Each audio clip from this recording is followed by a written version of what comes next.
So the team league, here it is called a mini league. I'm calling it the mini league because it's just four games. I don't want to overdo it. We have to coordinate stuff online, and summer is coming and whatnot. It's of course tempting to say 5 games, 6 games, that sort of thing, but 4 games it will be great. So that's why it's a mini league. Uh, Four is too little to call it a league, so it's a mini league. Um, I already went over the basics, but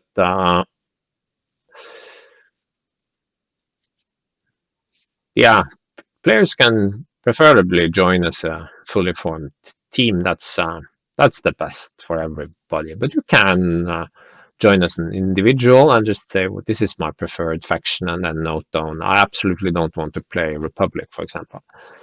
And then I'll try to match you up with some other players that don't have teams. And again, it's possible to go to tabletop TO and look at the status here.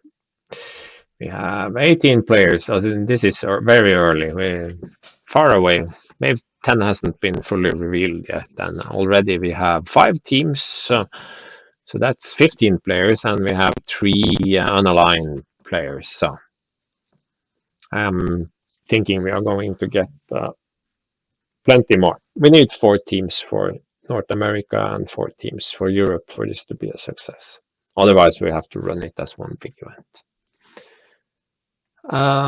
Yeah, cannot get your ship out. Really good blog, especially if you are learning the game and sort of need to understand how things interact. Where were we? There. So, fleet builder support, because there are some points changes and because some upgrades are also shifted around. I have cloned warlords and made some changes to the database to reflect new upgrade slots and points cost. So when teams are called upon to submit their fleets, they will be using the warlords clone, which looks exactly like warlords, but you will see strange things here. You can take Jango Fett, for example, which is basically Boba Fett, but with grit. There aren't a lot of those new cards, there are a few, but more importantly, the points cost of things are reflected here, and also upgrade card slots for the various ships have uh, have been updated. And I know there are a few hard code exceptions that I have to take care of, but they will be fixed. For example, Executor now has a slightly different effect and gives you a second weapons team. That sort of thing. I have to code that in. But we're getting there. And there is a Discord channel, there is the event, there is the points, and also I want to mention these special challenges. It's a bit fun because I wrote these before the unconventional warfare thingy, and it's kind of similar. You don't get any perks, but you can try to challenge yourself to build your fleet a certain way. For example, you have the Republic far superior to droids. Yeah, basically your entire fleet must only contain clone-related stuff. And you have going commando. Well, are you brave enough to run a squadron-less fleet? There can be only one. You can only have one copy of any given card, even non-unique cards, and each ship can only have one upgrade. So you have to try to balance that together. So you don't have to do any of these challenges. They do give you Grand Championship points, but they are mostly for fun to make people think out of the box, try new stuff, push the boundaries of their fleet building and playing skill. Link to the Grand Championship here. Now on to the to where I started running free. It started small. It started with banning flotillas from being objective ships. And then I tweaked targeting beacons to give the second player 3 tokens and the first player none. And then I sort of didn't have anything to do, so I started.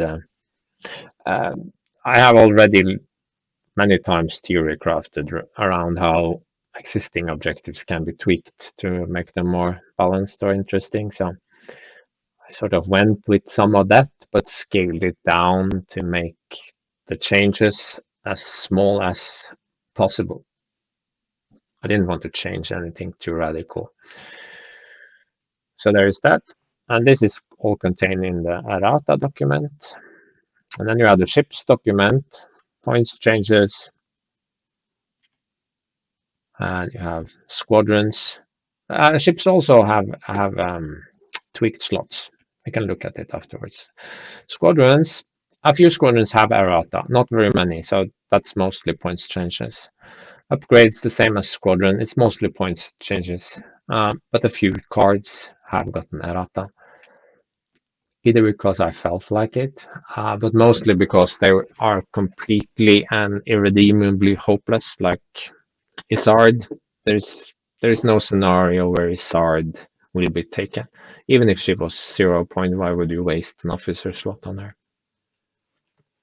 And the Grand Inquisitor, same. I mean, even if I made him 1 or 2 points, something like that, why would you waste an officer slot on him? It makes no sense.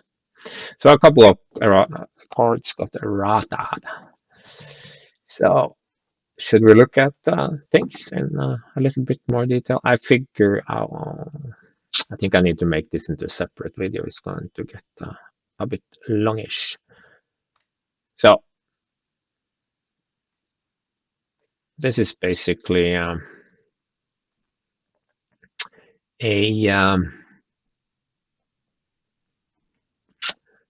PDF document that I have shared. It's linked to my OneDrive, so it will. It appears a bit differently when you click that link. It should just pop up into your browser as a PDF. And I'm going to explain some of the thinking behind here. Now, I have several motivations here. I want to test out some things to see what happens if I change a little bit of this and a little bit of that. How does that affect the game? And that's maybe I'm a strange guy, but this is very interesting to me. How the mechanics of the game would affect fleet building and how games play out. So there are several motivations. I want to make underused cards more attractive by tweaking their cost. I want to make hopeless cards a viable choice by altering their game text through errata. In some rare instances, I want to discourage certain combinations, either by increasing cost or introducing errata. So for example, Age, the accuracy generating turbo laser, it actually goes down in points, but it has an errata that says it can only affect red dice. The Starhawk 1 gets a support team slot, but it also gets a pretty hefty increase in price.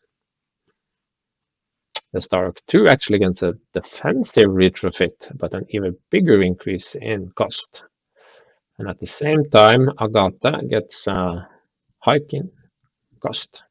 So what will happen? Will the Starhawk 2, even at its inflated price, prove to be completely unplayable? Or will it actually lead to a situation where the Starhawk 1 can get pseudo speed 3? Or the Starhawk 2, will it get too tanky even at its higher cost? We'll see. And also, tweaks to huge ships What will this mean for the Superstar Destroyer? Its price has come down a bit, and the command version has a native defensive retrofit, but I've also stricken this first bullet point, upgrade bar. So yes, you can now put Tua on your Superstar Destroyer. But Tua's game text has also been tweaked, so it now applies to huge ships, so she can only go on the assault version, because the command version already has a defensive retrofit. That sort of thing. We'll see how this turns out.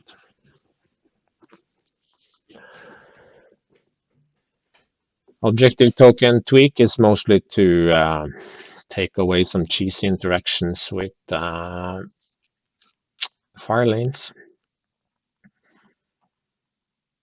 Advanced gunnery is too swingy now, and its benefit is either too big for the second player or too easily flipped by the first player, or both. This one makes it a much less extreme objective, so it could actually get picked.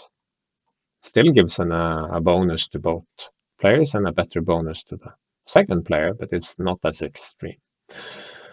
Blockade run just gets a little bit of a boost there.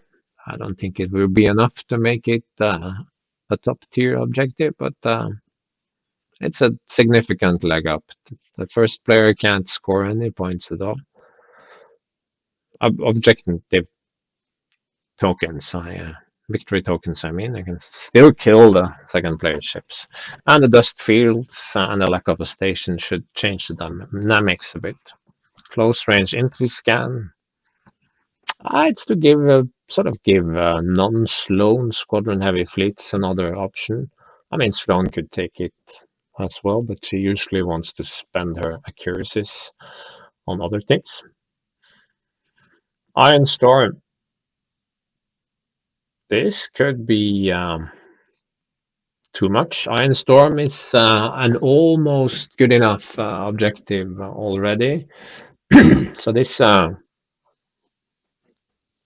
changes things up a bit by adding the dust fields. Only the dust fields aren't dust fields, they are energy fields. What is that? We'll soon see. Maybe I should zoom in just a little bit here.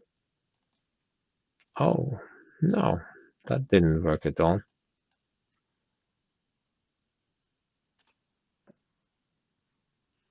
You know what? I am just going to go over here and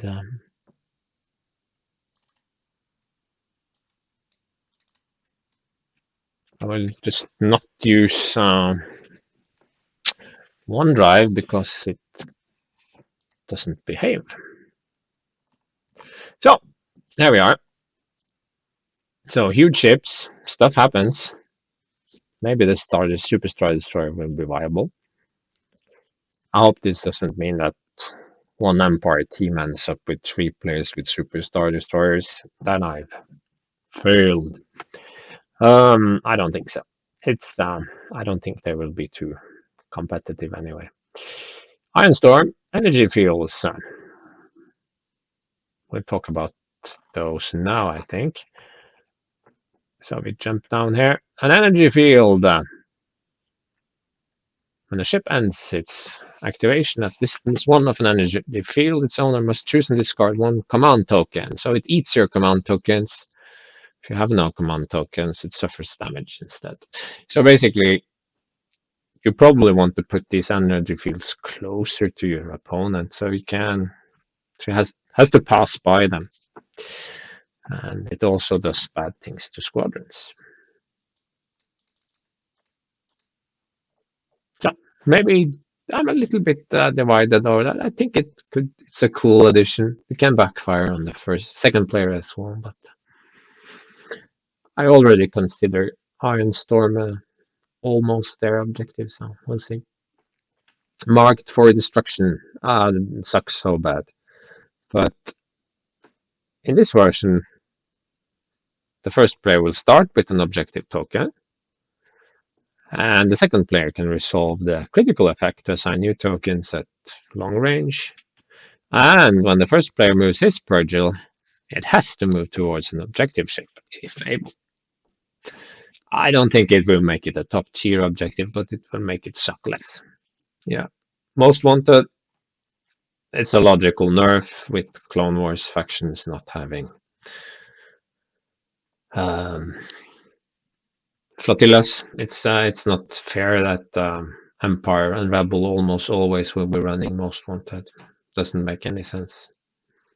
Opening salvo, it's a subtle change, a tactical aspect. The first player gets to add one die of a color already in the attack pool. That's different from two red. But the real big change is that scoring is not half for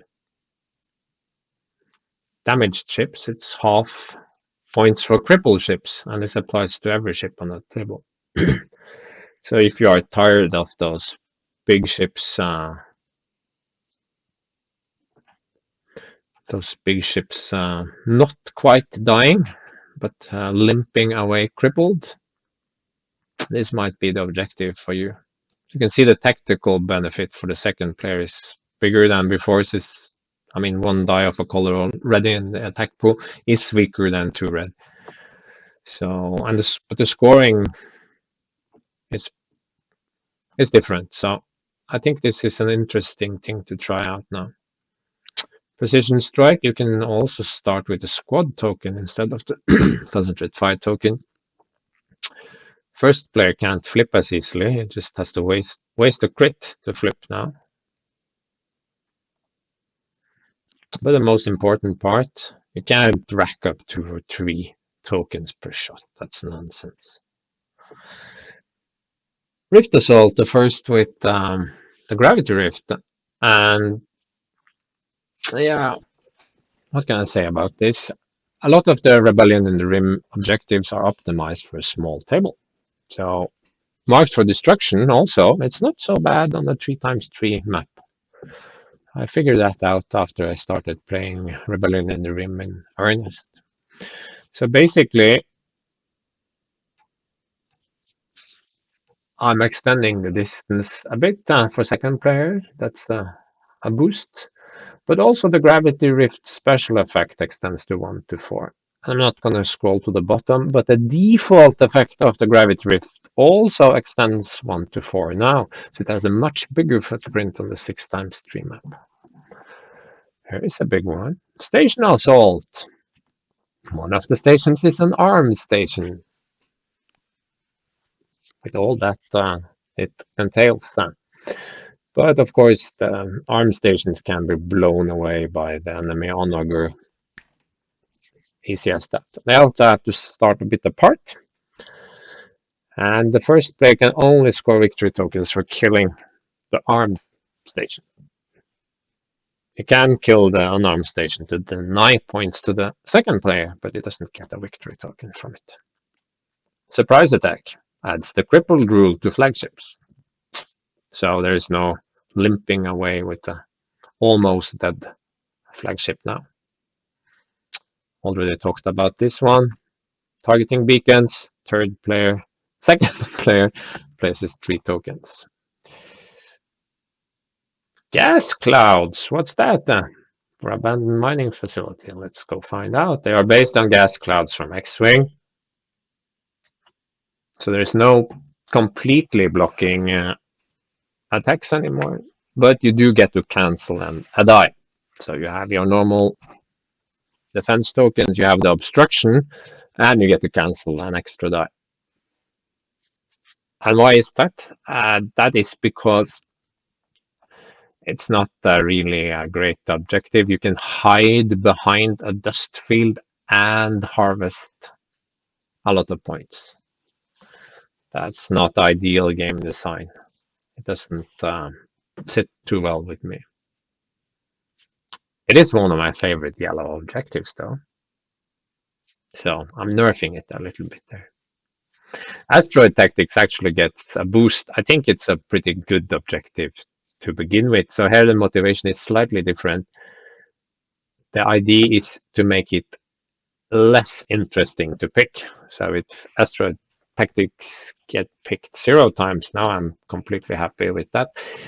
That said, I don't think it's actually such a huge change. It's a little bit of a change because, first of all, there are 6 objectives and there are more places to get tokens back. But at the same time, you are probably going to be limited to landing on these rocks X times throughout the game anyway. So it's not going to be, it's definitely a boost, but it's not a complete game changer. Capture the VIP, pretty hard counter to strategic there. But at the same time, you can't just pick it up with flotilla and run. And this is hopefully enough to capture the VIP back on the table. Outpost gets a little ignition tweak, mostly for flavor reasons. It's a contested outpost. You don't shoot your super laser right next to it if you want to take it. Makes sense, yes. Fighter ambush takes away the big disadvantage of fighter ambush. You no longer just set your squads aside. You set them aside by deploying them. So it's actually a benefit to the second player there. Fire lanes, it's the same, but the victory points down to 10. So you can't score 45, you can't score 30 in a round. But also remember that you can't place squadrons on top of objective tokens now due to errata. So there is no cheesing that. Another one I have great hopes for. First player has to pass his activation. First activation on round 1. That's significant. Is it significant enough? Maybe. We'll see. Fleet in being, no objective tokens for flotillas. And players also score victory tokens for friendly ships with at least 1 objective token remaining. So there's more of a head game there. More scoring opportunities, but also, do I use this token or not? It's the last token. If I keep it, I could get points. So the swing between having a token-less ship and a ship with a token is now pretty big because it's no longer yes or no. It's yes and no and no, so you can double your score basically.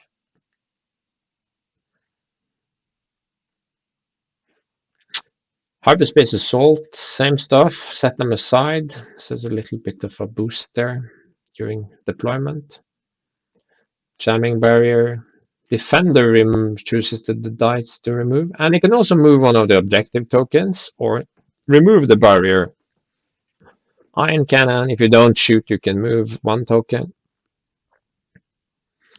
Rift Ambush compensates for the larger map size. Change the speed of 2 ships.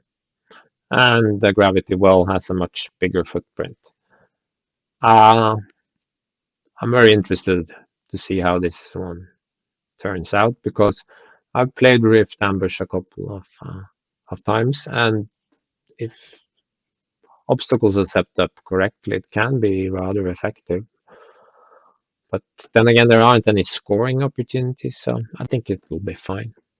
Dangerous territory. We are now using the ambush zone. All the rocks have to go into the ambush zone. And also, those tokens can't be moved with strategic, they only move with the obstacles. And the first player cannot avoid the effects of overlapping an obstacle. Doom Station, it's pretty good. It's underrated, I think. Just giving the second player a little bit more control over the obstacles. Yeah, I kind of hate this objective because again, it's made for a 3x3 table, and on a 6x3 table, there is no way the Purgles can even get halfway to the other objective tokens. So weird. But now you have to set in that setup area, so that's at least 5 away from the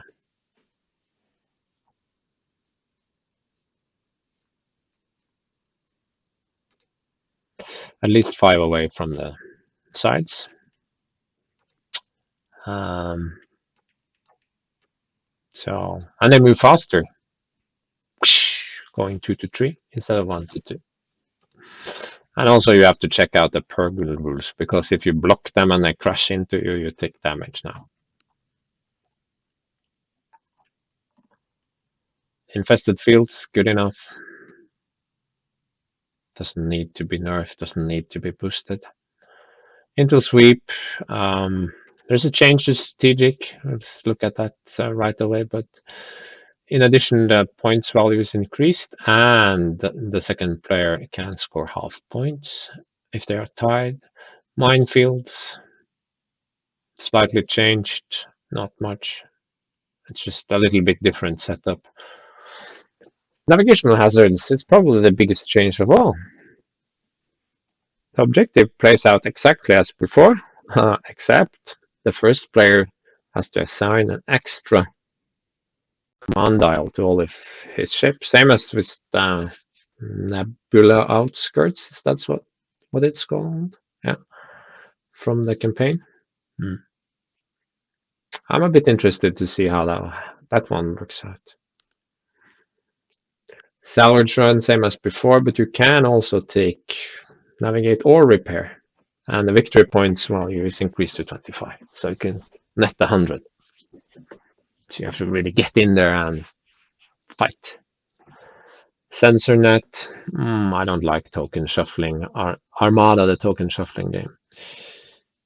So you can take a command token instead of a victory token. The victory value has been reduced, and the second player doesn't have quite as much control of where the tokens go. Corona applies to squadrons as well, and squadrons have a 360 arc. This is anti-Sloan, isn't it? Gonna eat all those Sloan X. Sorry about that, guys. You gotta pick another objective. But then Sloan isn't packing superior positions, so choices. And again, volatile deposits, it's the same, but the dust fields turn into gas clouds, so you can't completely cover behind a dust field. I don't want that, because when you hide close to an obstacle, you should be in danger of suffering the crit. You shouldn't be able to completely block the attacks. So that's why they turn into gas clouds. Energy fields we already covered, gas clouds we covered, gravity rift we covered. Purgil. If squadrons block them, you remove those squadrons and place them on or adjacent to the Purgil, and then the squadrons take a damage. If a ship blocks a Purgil from moving where it wants to go, it takes 1 face down damage card, and you don't put the Purgil under, you just move it up to the ship, but you say, yeah, we want to move all the way, but it can't, so you take 1 damage. 1 face down damage. Proximity mines. They are twice as hard to destroy as before, because they only die on crits. But they die really easy still, okay? So I wouldn't overrate proximity mines, but the hope here is that it will make players think about more wasting their shots on clearing those mine tokens. So if they are well placed where the main fight breaks out, you should maybe not be shooting at those mines. You should be avoiding them or just taking them to the jaw. Ships. Combat retrofits have a blue die out the side, and yeah, you guessed correctly. Akbar also gets a slight errata. The combat retrofit or refit is now a Star Destroyer. The Quasar as a salvo token. It's not a joke, or is it? Try and find out. Yeah, there is one specific reason I added the salvo. Either version has, they can salvo at squadrons, of course, but they only have 1 blue outer air against ships, so it's not it's not amazing. But Maybe if you had a way to replace one of those defense tokens. Superstar Destroyer. It has one yaw at speed 1. Okay, so it can actually turn at speed 1. And at the same time, Moff Jerry, he works on huge ships, but he only adds one yaw. Okay, so that's a significant change there. And both versions have Star Destroyer in their names. Keywords. Assault gets 25% better for blue dice. For black dice, it doesn't do anything, and we don't have any with reds. It's basically the blue ones, so the gauntlets, they have a 75% chance of landing something with both die. And even when they miss, when they don't do damage, they can still spend their crit. It's not a game changer, but I think it is a good and fair change. Strategics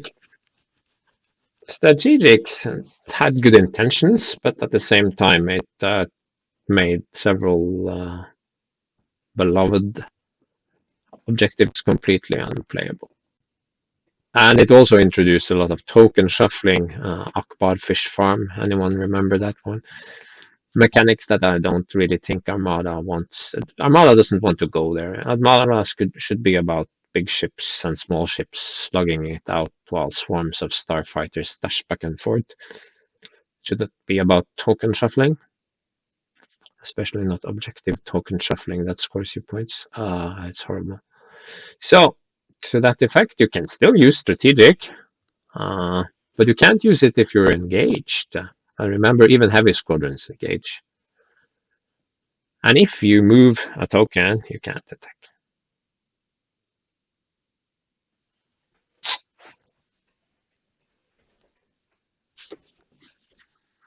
Squadron errata. Bo-Katan gets added. She's identical to Gar Saxon. Boba Fett gains grit. Darth Vader is different. He has no escort, but he has adept 2 and grit. And his battery armament changes to red-blue to allow him to use that adept. Fire spray can also be taken by separatists. Hondo can be taken by everyone. Django is the same as Boba for separatists, including the grit. Kanan changes due to the salt change, so he hands out the second token. Blount. This is the one point that I'm most skeptical about. He might actually get changed, tuned down, or have his price increased slightly before we go live. Yeah, it could be problematic. I don't think so, but I'll need to think about that one and maybe test it a little bit first. Luke, no escort, but adept. Myth Master Luke, nah, it's not gonna be a thing now. You can protect him with other escorts and he can re-roll that black die. I expect to see him. Gauntlet Fighter can also be taken by the Republic. Moralo is strictly separatist, not empire, and separatists do not have any strategic in their lists, so there will be no stupid Moralo shenanigans. Constantine can trigger off the SSD. Moti adds 4 hull to the SSD. Jerry adds only 1 yaw to the, or sets yaw to 1 basically. Akbar, no flotillas.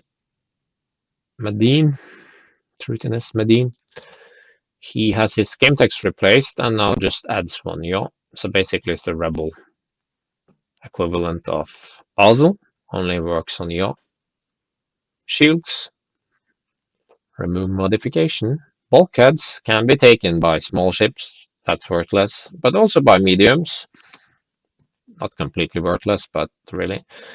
And also by huge ships, so you can stick it on your Superstar Destroyer. That's really useful. Tractor beams. not the modification.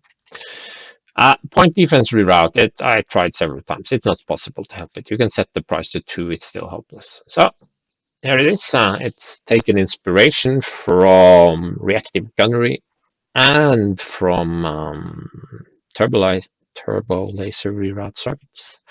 So basically, you can use one of your defense tokens to resolve the salvo effect, but you can't modify, reroll anything with the dice you roll in that salvo. And you cannot salvo, of course. Even if you spend the brace to salvo, you can't salvo one more time. Quad lasers, small or medium only. I wanted to bring the price down a bit, and that was only doable if I restricted it to ships that can't have multiple officers or have very large health pools. Launch base, you deploy by setting aside. This should be a familiar team now. Inspiration taken from an invisible hand, of course. Raider, he has to be on the flagship. So either a Victory Star Destroyer or something, a small ship, whatever. Warrior Superstar Destroyer, I don't know. But no running him in the back on the Gazanti. I won't stand for it. I also can't choke Emperor Palpatine. That's rubbish. His art completely reworked, so basically we can guess the top command of an enemy ship, and if you guess correctly, you get to see that command, of course. That's nice. And you gain a matching token. So she's basically a token officer now, but you have the flipping up of command dial, so she kept a little bit of the flavor from the old one. Trua can now go on huge ships, but you can't give defensive slots to huge ships that already have defensive slots. So. Inquisitor, he can change her speed still, but he also gets a raid function. And this is not a discard. This is a resolve squadron. So I think it's a really interesting card now, actually, if you want to go the raid route. Sabine, she gives you 2 mines. So she's twice as good. Flag bridge, it can go on a huge ship. Medical team can only go on non-droid ships. Sorry, separatists. Projection experts. Okay, I don't like this sort of magic healing. It's very unlike anything else in the game. So, but I opted to not change the cost, but instead restrict the range. Titles. Centicore is now range limited. Avenger is not returned to its former glory, but it has now a use. If you want to use a red token, you can only use 1 red token. You cannot also spend green tokens. So it's a little bit better. Not nearly as good as it used to be. And a new title, Spectral. It's basically expert shield techs for contain that only go on the combat retrofit, now renamed to Star Destroyer. Corvus, also range limited. Eclipse. It also triggers when you crash into something. Executor is the same with the tokens, but it also replaces 1 offensive retrofit with 1 weapons team. It says May there. Maybe I should just change it to always trigger. It will be easier to implement. Gallant Haven gets a boost. Profundity set aside by deploying. Home 1 gets a tweak as well. And the command cruiser has changed to have a fleet command icon. So you can, by giving up your last defensive retrofit, running home one without defensive retrofit, you can actually have two fleet commands on home one. I wouldn't recommend it. But you could stick it on the assault version that has two defensive retrofits. That's probably a better option. Independence, one time effect to give your B-Wings speed 4. Discard. Endeavor can now also add evade or salvo. I'm thinking evade is pretty solid on this. Vanguard gets a redirect token, doesn't have to replace. Peltas have changed, so Phoenix Home has changed. Got a second Pelta title. And this is the most interesting one, perhaps. Allowing rebels to take quasars. But they can only take one quasar, though, because that quasar needs to have the Phoenix Nest title. And I should also point out that both quasar versions has only one weapons team, so by taking Phoenix Nest, you're running a quasar without weapons teams. Amity and Concord can be taken on the Starhawk too. Page 9 only applies to red dice. Ruthless Strategists, large and huge ship only. And this has to do mostly with the Quasar 2 having a red flak and now also a turbo laser slot,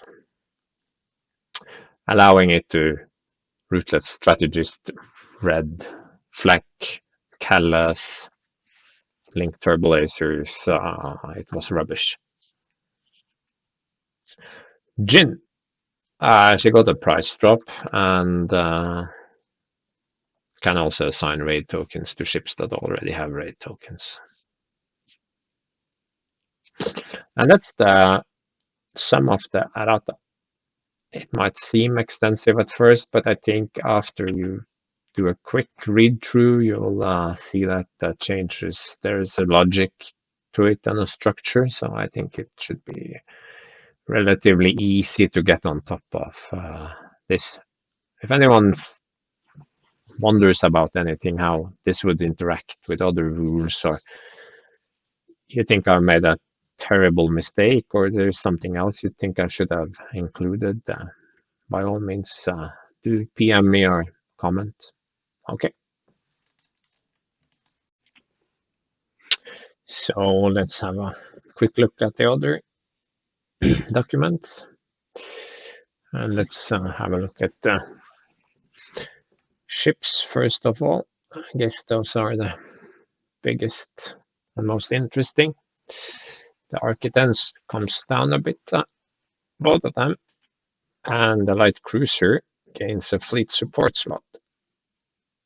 I think this makes the light cruiser even more desirable, but the command cruiser is not a bad pick. I might have to look extra special careful on the points of those two. But the idea here is to give the Empire and also the Rebels fleet support option that is not Gosanti or Rebel transports. See if they are willing to pay the points to have combat ships with actual fleet support slots. That's what I want to try out. Gladiator, instead of bringing the 2 down, I brought the 1 up. I think that's a more reasonable way to do it, especially since they gain new slots offensive for the Gladiator 1. So if you really want to make that pocket carrier you've been talking about, you now can. And the Gladiator 2 now has a defensive retrofit. So if you want to make it tanky, you have the ability to do so now. So now suddenly I don't think the choice between 1 and 2 is so easy anymore. The Gosanti assault carrier comes down 3 points, so there is almost no difference between them, and there is almost no difference between them to begin with. So I think this pricing here should make the assault carrier more of an option. I think most people will still go for the cruiser if they are taking Gosanti, but still. ISD1 comes down a couple points. More importantly, gains defensive retrofit. Imperial 2 gains a second turbo laser and comes down a bit. Now, this is not a coincidence because 1.5 brought all of the key upgrades for the ISD2 up by several points. So that's why it comes down a little bit now. And the second turbo laser, I want to see how that turns out. We already kind of know how it will work out since we have the side moon. But here we have the combination of ion cannon and twin turbo lasers. We've seen that on the battle cruiser before, and it's not been a problem. So I don't think it would be a problem. I think it would be an interesting option because, and of course, if you load this one to the up with all the upgrades, it's going to be really costly. Simon against a defensive retrofit. Let's be honest, it always has a defensive, almost always has a defensive retrofit anyway. It has two up, so that's why it came up by 2 points. It got old integrated to now. That's not the real reason, but these two are pretty close in value, I think. This one has one more ion cannon, but this one brings the fleet command to the table. So I think this pricing is more fair. And this one is going to be even more scary because now it has a turbo laser slot. And it could pack some reroll tech, upgrade armament, or it could take the H6 turbo laser. That could be really scary without needing to go the sensor team route. The reason also for giving all the ISDs defensive retrofit is that's the way they are usually run. Okay, so it's either ISD2 or QAT with usually ECM, sometimes early warning system, but it's always those two and the Simon with 2A and ECM. And the Imperial one is never used. So by giving all of them defensive retrofits, I hope to level the playing field. Interdictors come down 10 points. I've heard a lot about the combat refit being worse than the suppression refits, and that's absolutely true. But I hope not in this configuration, because it gets a defensive retrofit. So, well, you could always do ECM, but I think reactive gunnery here should be really interesting without using 2A. And instead of having an ion cannon with just those two blue dice, it gets a turbo laser.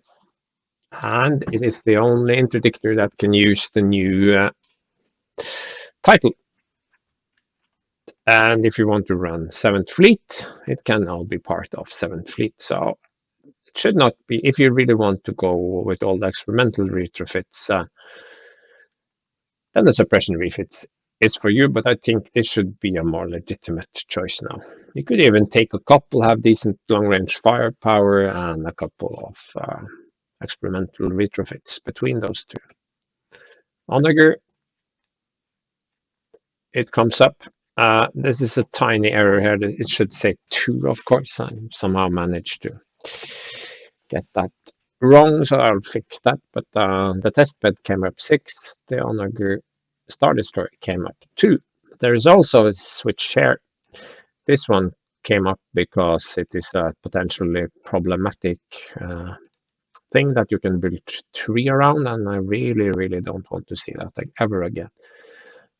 This one came up because of this switch. Can do the defensive retrofit without 2A, but it only gets that one weapons team.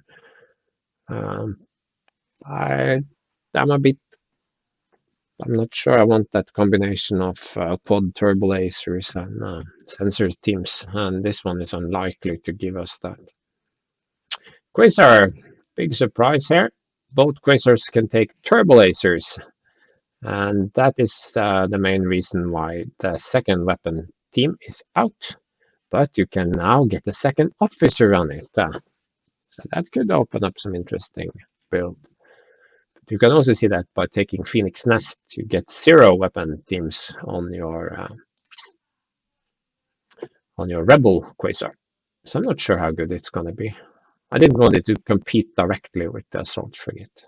Raiders, they come down just a little bit, but a couple of their upgrades that you want also come up a little bit, so it evens out. But overall, they get a little bit cheaper. But Raiders are legitimate now in 1.5. Superstar Destroyers, they come down a bunch of points. The command most of all.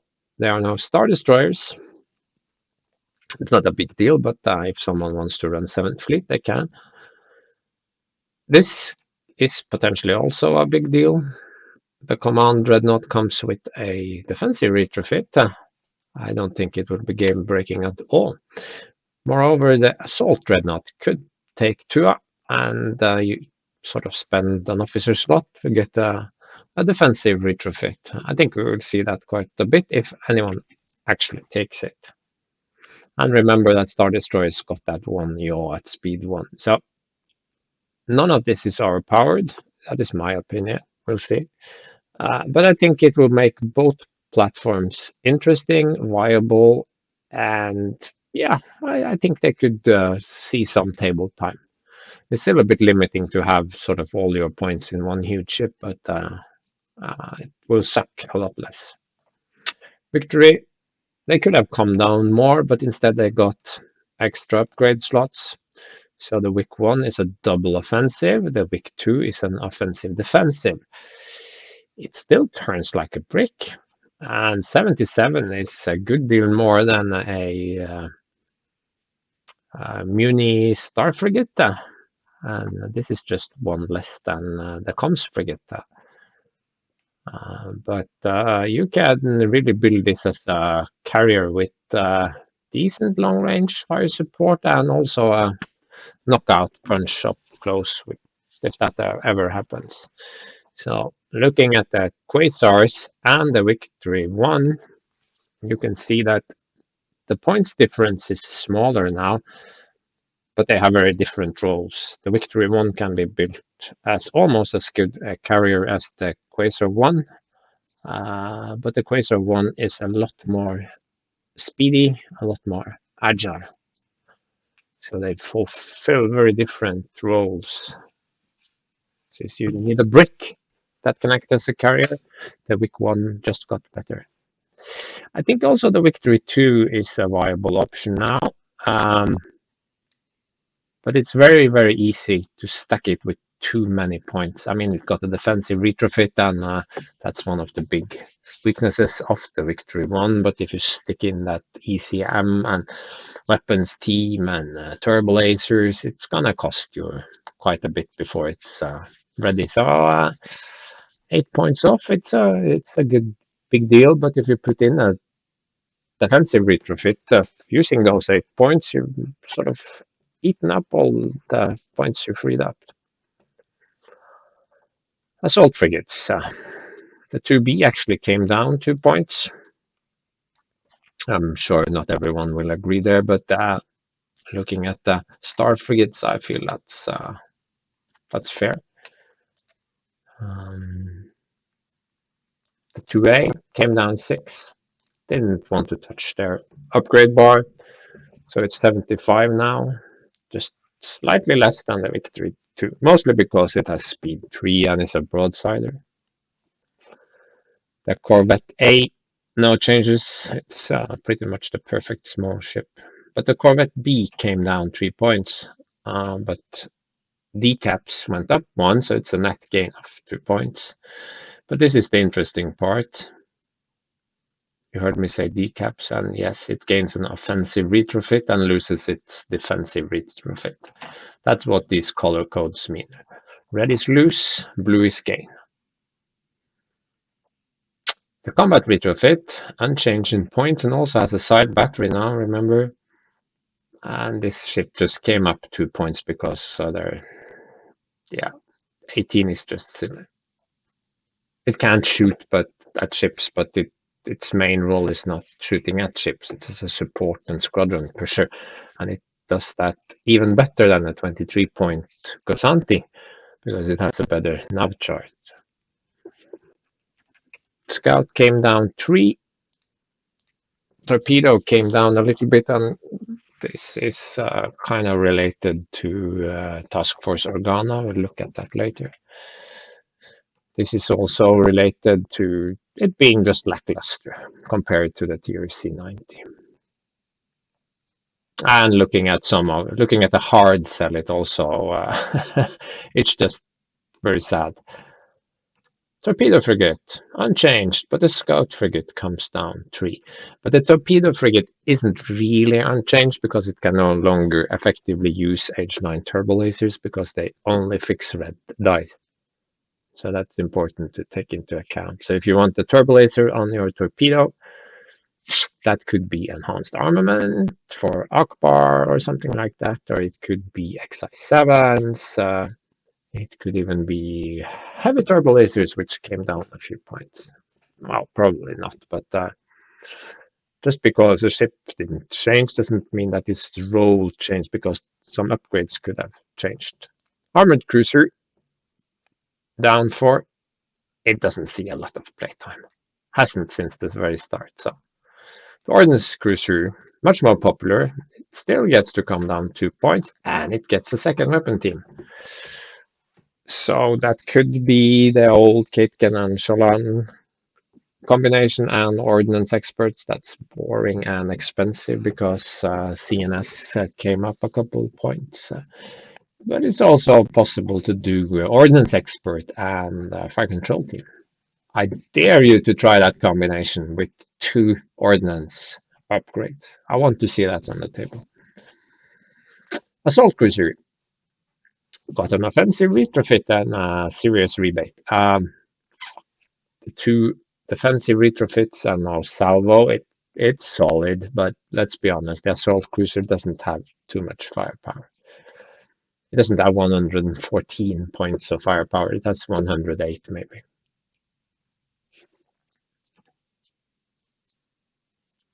The command cruiser came down a little bit less, but it gained a fleet command, which is a lot more interesting than the offensive retrofit.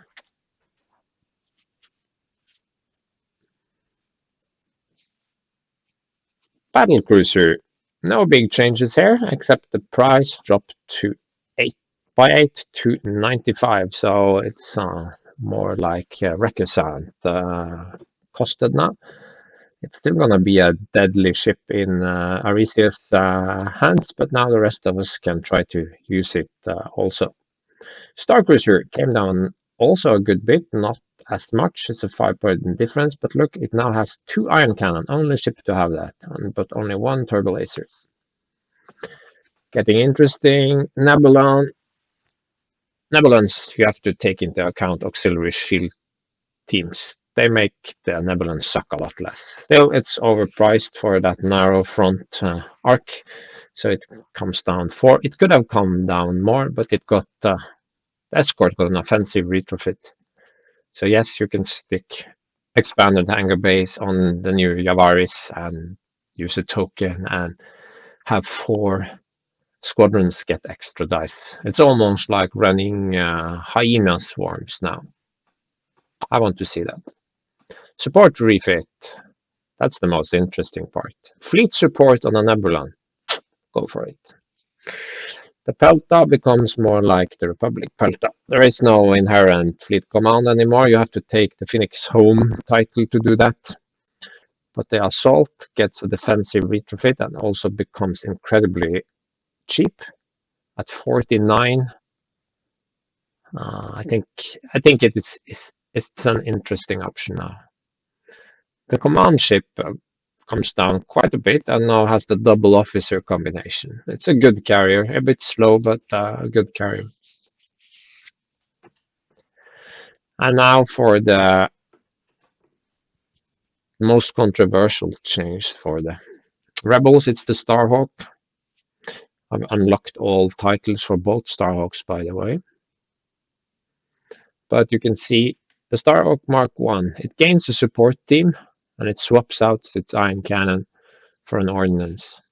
So yes, you can go pseudo speed 3 with the Mark 1. You can't do that with the Mark 2. On the other hand, it has a defensive retrofit, but it came up 15 points. And Nagato also came up 5. So if you really want to make a super tanky Mark II, you can do that, but it's costing you 20 points extra. So good luck with that.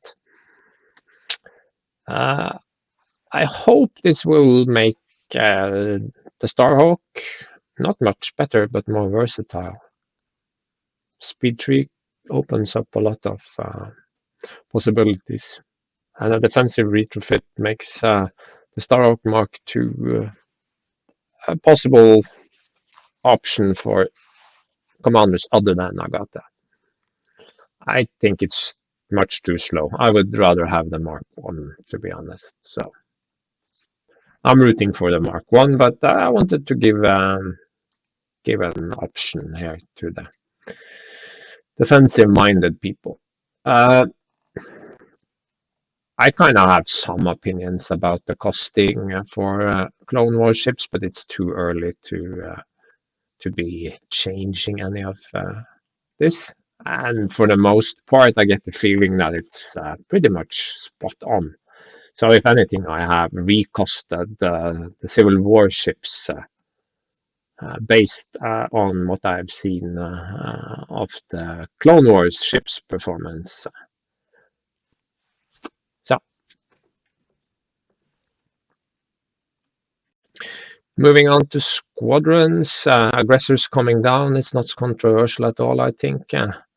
Boba Fett didn't come down, but he gained grit. Jump Masters, they did suck. I consider making them rogues or upgrading their armament, but never mind. It's not. It's out of scope. Lambdas, they aren't as good as VCXs. Maybe it's the VCX being too good, but in this case, the Lambda got the rebate. They have relay too, that's really good, but 6 hull against 8 hull and 3 blue against 2 black. Yeah, so they got a rebate. Genden came up, shouldn't be a surprise. The Gauntlet could have come down more, but I also upgraded Assault. So I think 18 is, I don't know. It's faster than a fire spray and it has more hull, and Assault got a little bit better. I still think the fire spray is the better squadron, but the Gauntlet is more, it's about even. I guess the Mandalorian Gauntlet could have been 17, but I didn't want to overdo it. So try it out. I challenge you. Try it. It's also available for the Republic and the fire spray for the Separatists. Car Saxon came down to. It's not awesome, but it doesn't suck like the Gauntlet, so it can come down more than two. TIE Advanced Lackluster. I wanted to give it like Adept or something exciting to try out, but we can do that another time, so it just came down a point. And instead of bringing Strom up, I just kept him where he was. And if I brought Strom up, I would have to start giving Tel Trevura a higher cost as well. So let's leave it at that. Wader stays at 21, but it's very different now. He doesn't have Escort, but he has Adept 2 and Grit and a better battery, remember? No changes to Bombers until we come to Reimer. He goes up by 2 because of Reimer and Fire Sprays, mostly. Defenders down to 15. It's not much, but it should be enough to give them a little bit of an edge. Marek goes the other way and is now pretty much the most expensive non-rogue ace around. The difference between him and a base defender is now 9 points. That's more appropriate. He's still damn good, but him and his friend Jenden is now 46 points. Yeah. TIE Fighters down to 7. Controversial? I don't think so. Well, it may be controversial, but I saw the steal strategy. No, sorry, cannot get your ship out. Guys had the same kind of thoughts regarding the TIE Fighter, and then I felt emboldened, and yeah, let's try it. Interceptor plus hangar base probably still better, but but now you can get 2 TIE fighters, 1 deployment for 14 points. That almost interesting. Black Squadron came down, not because it's bad, but it's just a 1 pop escort, so why not? Hull came up too, and sort of by necessity, because a lot of her swarmy friends became cheaper. Mauler is such a bullshit squadron. He came up. Wayland, I love Wayland. I take him whenever I can, but let's be honest, his 13 points is way too cheap. Interceptors came down. That's more of an edge case. Can I say that? I was a bit divided here, but let's be honest. They are better at throwing blue dice at people when attacking than A-wings, but they 3 hull instead of 4. It's a pretty massive difference, and when you add their blue die battery, it's so bad. And compared to the Tri-Fighters, they are also very, very bad. So 10 points it is. Saber Squadron, however, is so specialized and so good at what it does, it didn't get a rebate. Sienna and Suntir both came up. Sienna because she's better than her points. Suntir because with the intel change and escorts getting a bit cheaper, his value went up. Phantoms, oh, they came down, but I promise you, Sloan came up, so it's not going to be a net gain for that lady. But maybe it will make other admirals maybe try her. Whisper is good enough. Morna got just a little bump to put her on an even footing with Hera. IVs came down. I think that's fair. I've actually used them quite a bit lately in Rebellion in the Rim as ally tokens on the 3x3 map. When you play defensively, they are awesome. On a 6x3 map where you might want to fight different scenarios, they're not so great. Rebels. Shara, Tycho, both came up too. Tycho's value went up with the intel change, of course. They are way too good for hit point scatter races, way too good for. This is maybe controversial. B-Wings coming down to 13. But remember, B-Wings were angry beasts powered by Yavaris and pushed forward by fighter control teams, fighter coordination teams, and relying on intel to sort of ignore whatever's in front of them to push forward and onto the ship. And with you can give them grit, but a speed 2 squadron with grit, wow, that's not. They're not going to clear the enemy squadrons anyway. So, and Yavaris ain't Yavaris no more. So, I definitely think a rebate is in order here. History might prove me wrong. All right. So Dagger came down for the same reason. Kayan because it's never used. 10 Numb because his splash effect is. Oh, don't get me started. I was going to take the Ewing down a single point until I looked at Cannot Get Your Ship Out blog, and they had a bit about bringing it down 2 points. And yeah, actually, they are maybe onto something there, because if you bring it down by 1 point, it's just on an even footing with everything else that you brought down by 1 point, and it's definitely one of the worst squadrons out there. So let's try 2 points. I mean, it's just as good as an X-Wing anyway, and the X-Wing came down to 12. And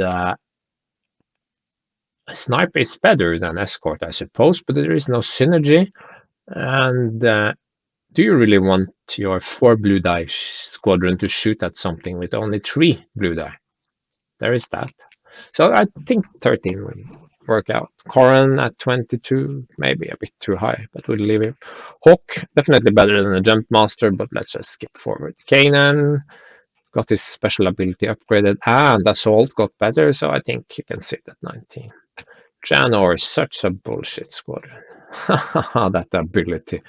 It should never have made it into the game. But okay, it did. It was there to sort of stop those overpowered early game wave 1 to Imperial Alpha strikes. You needed Jan, you needed Gallant Haven and whatnot. Also, X-Wings came down, so she definitely had to come up. Lancers shouldn't be a surprise.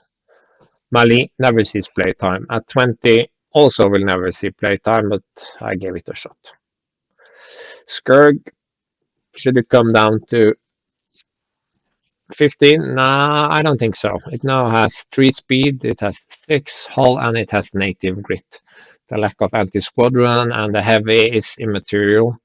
Uh, it's there for a specific reason, and it does that really, really well. And I think 16 is correct. VCX unchanged. X-Wings came down a bit. They are lackluster. Uh, they are not much better. They're not any better than the swarm escorts of the Republic. So 12 it is. Rogue Squadron is good enough. Bigs came up. X-Wings came down, so Big sort of had to come up. He might should maybe come up even more.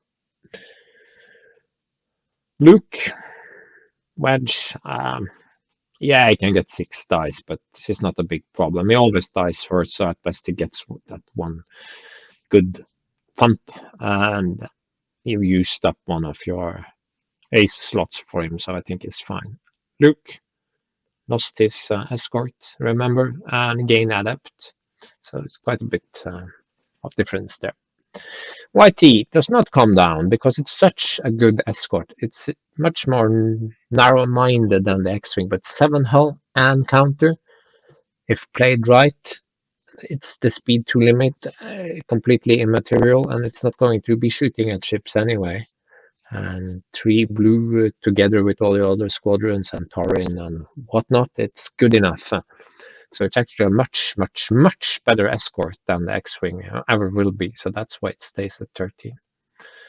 Solo, it was tempting to sort of give him counter 2 or something to increase his value, but I just brought him down 2 and Lando up 2. Lando is too good. Han Solo isn't quite up there. YT 2400. I sort of wanted to keep it at 16, but let's be honest, it's too spammable at 16. That's why you see entire fleets with nothing but this squadron. And it will still beat up, say, the 18-point Gauntlet and the 18-point Fire Spray. There's a 2-point difference between this and the Aggressor now, and the Aggressor is slower and has less hull. It does have counter, but it's only counter 1, so I think 2 points between the Aggressor and the YT. If there were half points, maybe this could be 16 and a half. Have to do what X-Wing did between first and second edition and double the points, so you get can fine tune it more. Yeah, Gold Squadron going up by 1 should come as no surprise. By the way, I'll challenge you to theory craft around a B-wing squadron, speed 2, 5 hull, and Gold Squadron, speed 3, 6 hull. So the difference is in armament, but neither should be shooting at squadrons. And the difference between 2 blue and 1 blue, 1 black, yeah, yes, there is a difference, but it's not huge. So it evens out. So 13 is a fair price. Dutch, it's a good squadron. I like the design. I always liked him, but he's too cheap. NORAD 17, that's more fair. And now we have a 6-point squadron. If the TIE Fighter is 7, the Headhunter is definitely no more than 6. Can people spam it? Yes. Is that successful at 7? No. Will it be successful at 6? Nah, I don't think so. Blount stays at 14 and gained a little upgrade in his game text. Now, this is probably more controversial, but Oddball, the arc is amazing. It doesn't come down like the B-Wing. It's like the skirt. It is only speed 2, but you can use hyperspace ring, you can put fighter coordination teams on your peltas, all sorts of shenanigans. There is a lot of synergy between Luminara, you can have some torrents with Swarm and reserve hangar decks, and 4 or 5 arcs with 7 hull and counter, and Luminara making those shots obstructed. And 2 blue, it ain't that much worse than one blue, one black, actually. So it definitely stays at 15. Awesome squadron. Oddball, however, is definitely not a 23-point squadron, so it just comes down to 21. No one will take him at 23, or maybe someone will, but it's definitely not worth it. So it comes down to 21. Anakin is way, way, way better than 19 points, but let's be moderate. These guys are just speed 4, hull 4. 4. Yes, they have adept, and yes, they have dodge, and yes, they have counter. Very, very scary, but a little bit of fleck, a couple of munificence, and they are shredded. I'm not saying they are bad squadrons, but they are not 17-point squadrons. So I want to see these generics on the table. So bringing them down one was too little, so I'm trying with two. It's the same level as the Speed 5 6 hull Defender, which is also a bomber. Ashoka. Yeah, she's good, but she is not Luminara good. Luminara has this huge aura effect that is so incredibly good that everyone wants her. Kit Fisto, I think it was priced according to the old Intel rules. I can't find any way to make him at 26, so I made him the same as Plo Koon, who also has that same aura effect that Luminara does. Bo-Katan, she's a new squadron, basically Gar-Saxon. The rest here are, yeah. And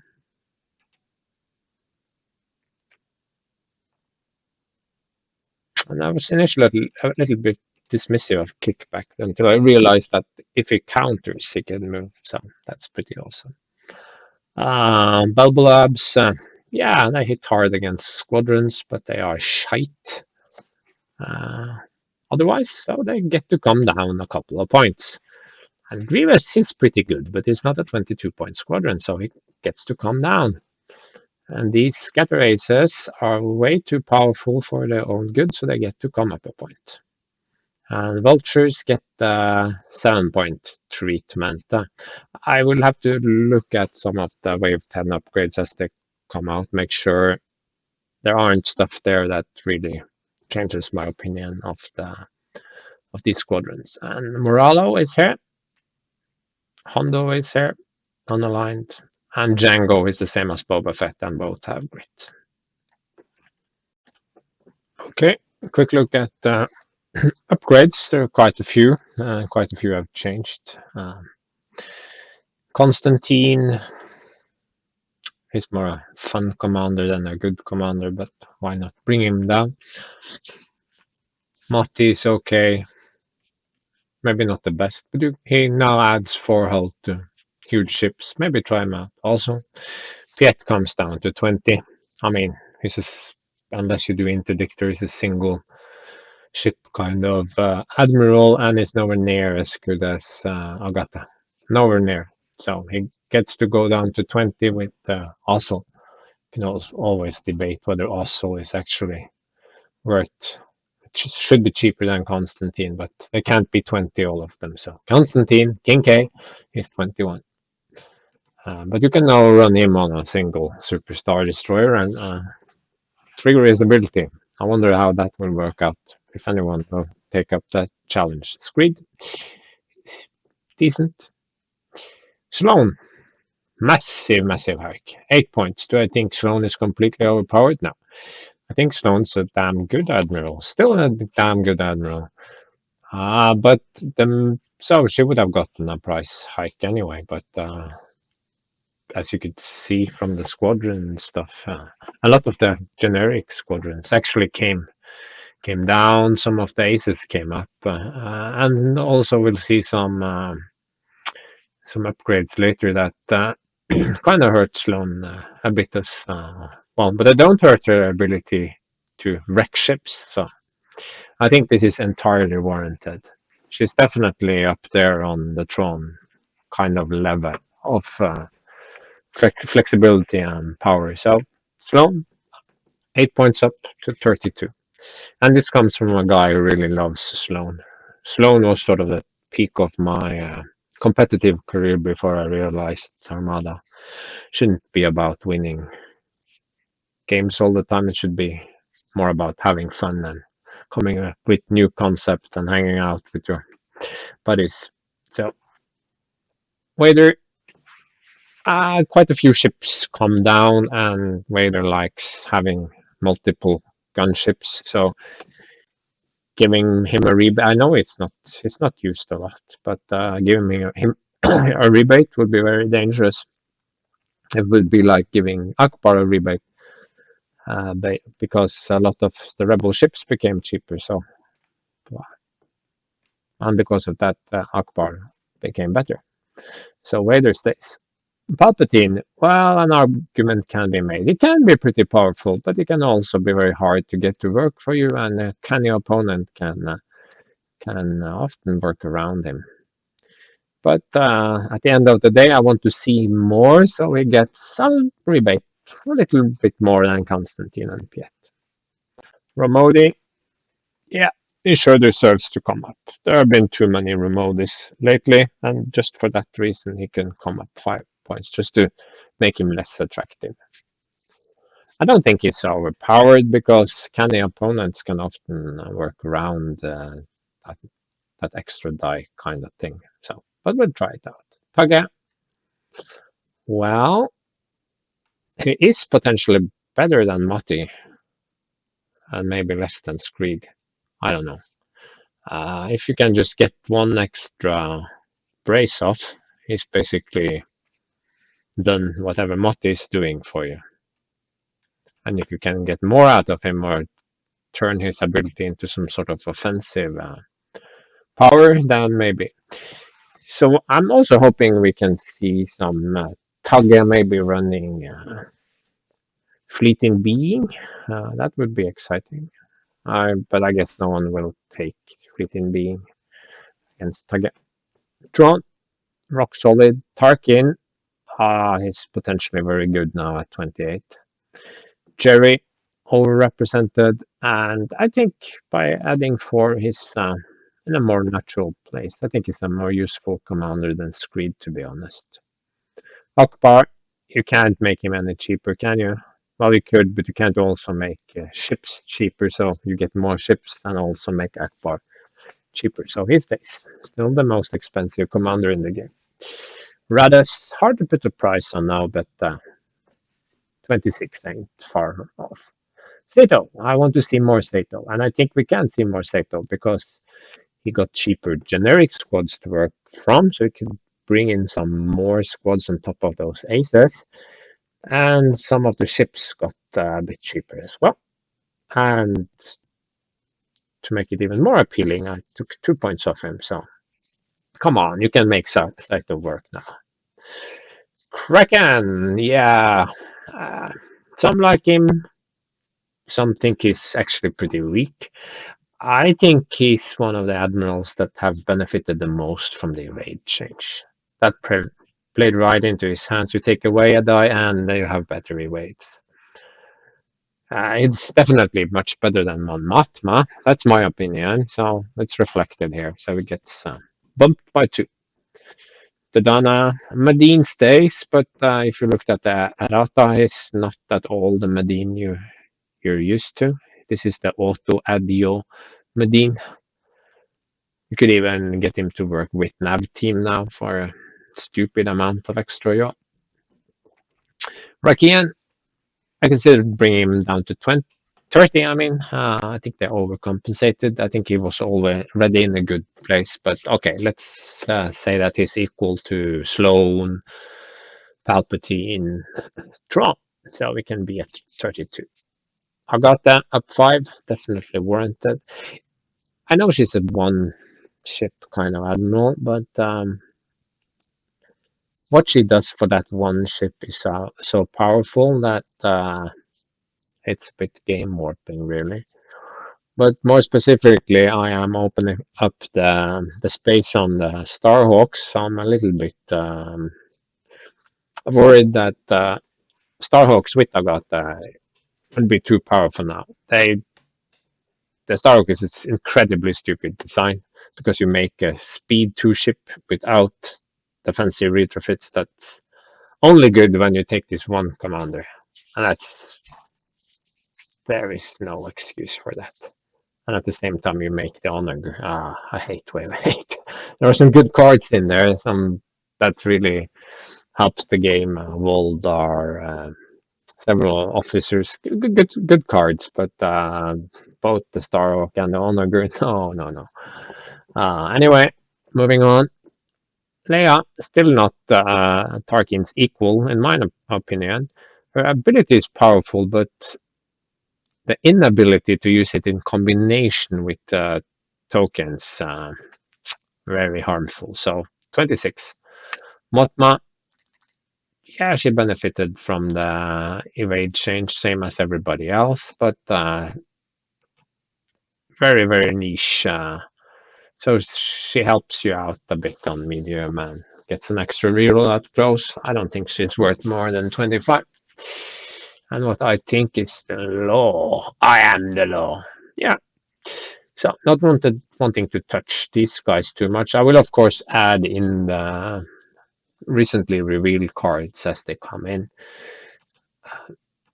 Why rebate Obi-Wan Kenobi? I've played Obi-Wan Kenobi. I like him, but he is nowhere near as good in Republic Fleet as Bail Organa, and I don't think he ever will be because Bail is pretty much the default Republic commander right now. Plo Koon also is looks very promising indeed, and he's what 26, and even Luminara is 25, so no way. And Yularen was 24, if I remember correctly. So no way Obi-Wan should be at the 28th level. Grievous, very cheap. Kraken, very good. Kraken. Dooku, I am a bit divided. It's very hard to put the price on Dooku because you don't get the. He just messes with your opponent's head. He doesn't feel like he's doing anything for you. By messing with your opponent, he is helping you. But Raid is still a pretty weak mechanic, so is it really worth 30 points? But I don't want to touch him because I don't feel I have sufficient data on him and haven't played him sufficiently myself to sort of have any bombastic opinions. Wow, something I don't have a bombastic opinion about. Defensive retros or retrofits. Okay, here I've called it a retrofit. Okay, I should fix that. Anyway, advanced projectors, not used a lot. Cluster bombs.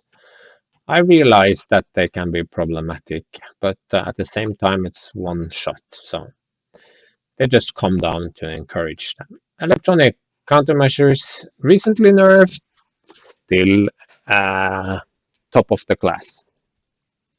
No one over, no one at the side. And I didn't want to bring early warning system down, so our ECM goes up. Try playing without it or pay the extra cost. Redundant down 2, and also not a modification. So 6 is a lot, but you do regenerate a bunch of shields. So I think it's actually pretty good now. Blast doors, cheap and cheerful, but of course still best on large ships. But overall, I think this is more interesting now. There are more real choices. Remember that Victors came down 10, both types. That's a big change. You can see Grav Shift, it's always taken first. It's too cheap compared to Gravwell. I could put Gravwell at 0, of course, but that felt wrong. So Grav Shift goes up. The experimental projector, which you can have one of in your fleet, it's unique. Half price. It is maybe good, but it is not worth 8 points. No, never gonna see someone paying 8 points. Well, I have seen it, but they shouldn't have done that. Targeting Scrambler is now the most costly. I think that's about fair. 2, 4, 4, 5. Entrapment formation is about as useful as take evasive action. That's my opinion. Intensify firepower is by far the most powerful flip command. I think even 8 is damn cheap. I think you could charge 10 for it, and still it would not be too much. Just think about it. You are almost always going to get your 2 shots off, and that's 2 guaranteed damage. Shields to maximum. That's just 1 shield back. And it's only when you activate. Ah, what a piece of crap. And that's why shields to maximum came down. So there are now 2 5-pointers. All fighters follow me. Shields to max. Entrapment formation and take evasive action are 6. And firepower is 8.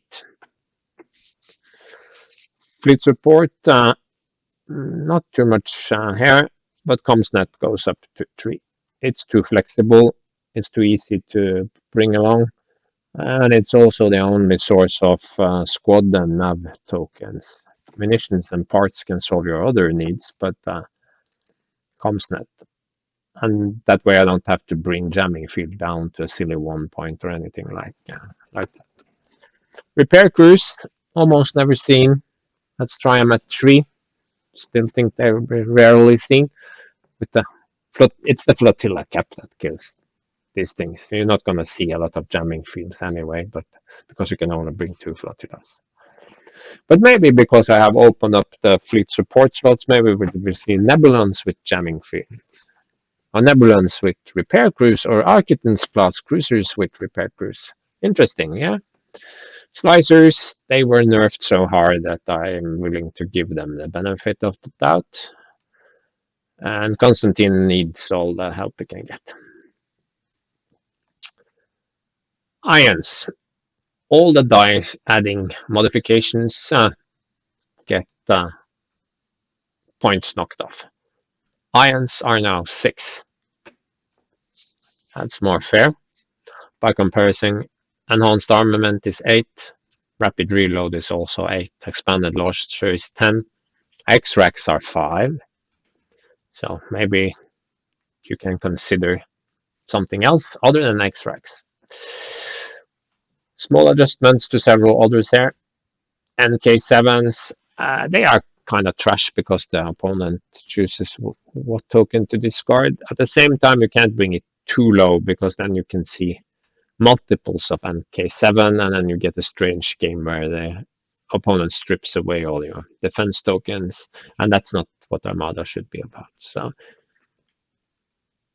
it gets a 1 point rebate. Overload pose? Well, maybe. It's not because I want anyone to make that noob mistake and think it works the way it doesn't, but at 6 point, I think you could put it on a smaller vessel, or you could even run 2 and thereby have some flexibility and put pressure on the defense tokens of an enemy major vessel. I think I'm not sure it would be good or top tier, but I think it could be viable. I mean, you could even run this on Munificent. They only have 1 blue die, but you could stick Kraken in them and trigger overload pulse. Interesting times. SV7s also decent cards, but since the other stuff came down, it deserves to come down. So basically, heavy ions, leading shots, and MS1s didn't change. Advanced transponder net is pretty trash now, isn't it? So 2 points off. Boosted comms is way, way better than expanded anger base. It's the one upgrade any serious carrier will take. So definitely overrepresented. So here you go. Decaps, very good, very powerful. Price low to give a little boost to ships that were overpriced to begin with. But those ships have gotten a decent rebate. So as to not make it an auto-include, still an auto-include, I guess, but it increases price to 4. And then proximity mines, flag bridge can be taken on huge ships, hardened bulkheads can go on medium and huge ships, Pylons, kind of niche still, but at least they are not modifications anymore. Point defense completely reworked. Prox mines harder to kill. Quads are now cheap, but can only go on small and mediums. Rapid launch bay. I hope we will see more of this because now you set aside by deploying and it is cheaper. So I actually think this is a way to deliver your B-Wings. We'll see. A bunch of good upgrades here at 3. Or to the generic officer. Um, I don't know. Usually you won't have any seat for the chart officer, so his cost is sort of immaterial. Damage control officer. It's not a bad card, but it's not a good card either. We could see more of it. The liaisons got knocked off a point. All the set command guys got kicked down to 4. Still not gonna see them, but okay, I made an effort. Flight commander is a very strong card, so it came up to 4. Hondo is just overrepresented. It kind of hurts you as well. You give away 2 tokens, but it's there are way too many Hondos, so he gets +1 point. Maybe a little bit unfair for the Empire and Rebel factions because without flotillas, the Clone Wars factions have more built-in token generation, so kind of unfair. But then again, the Civil War factions have more stuff anyway. So. Intel officer stays. Guild first can't be any cheaper. Veteran captain came down all the way down to 1, and yeah, gives you a token. It's not better or worse than skilled first officer or chart officer. It's just a okay, I got a token. Could be useful, but he eats the slot. Shirano, he can't come any lower, not with the metal jumping around, so he stays at 10.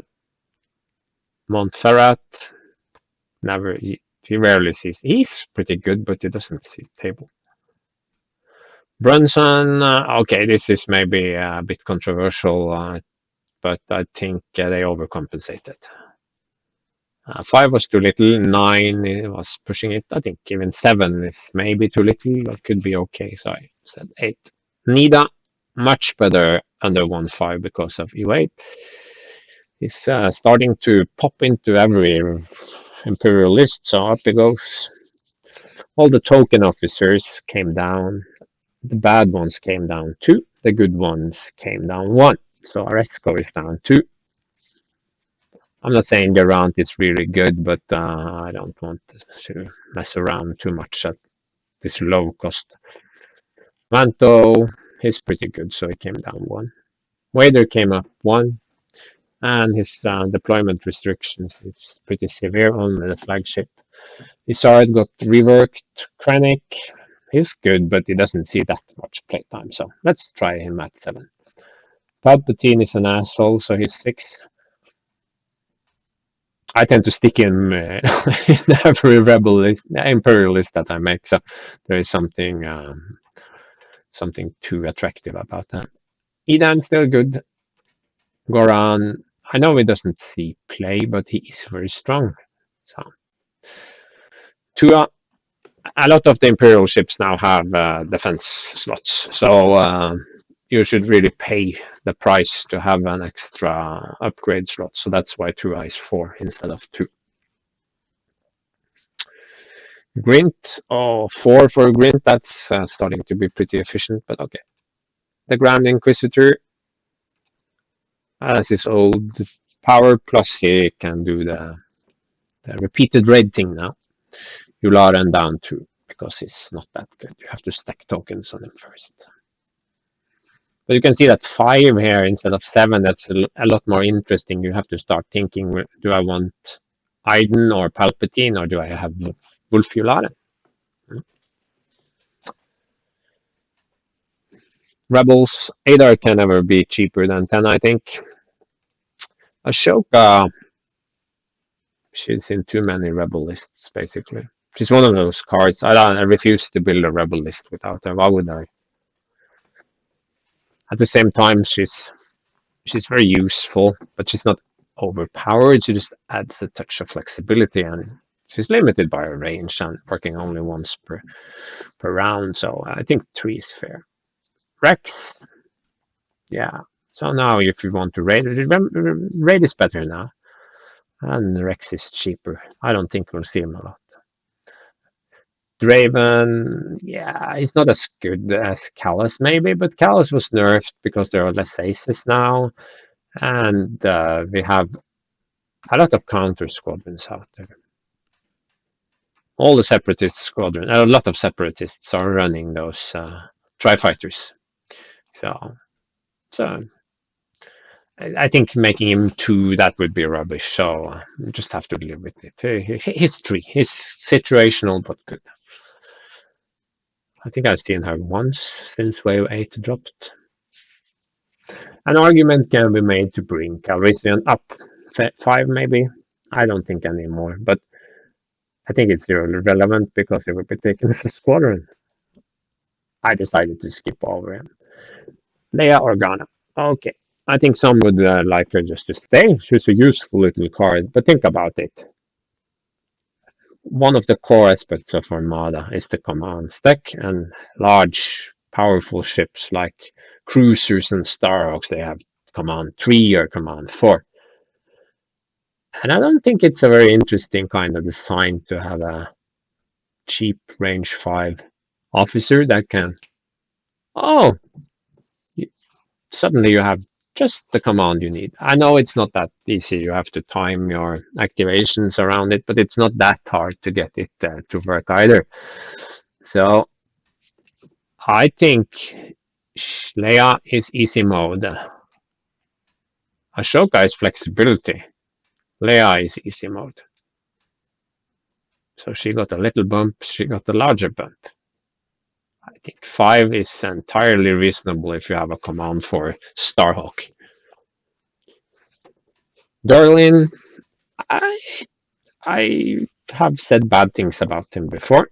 Sam convinced me otherwise, so thanks for that.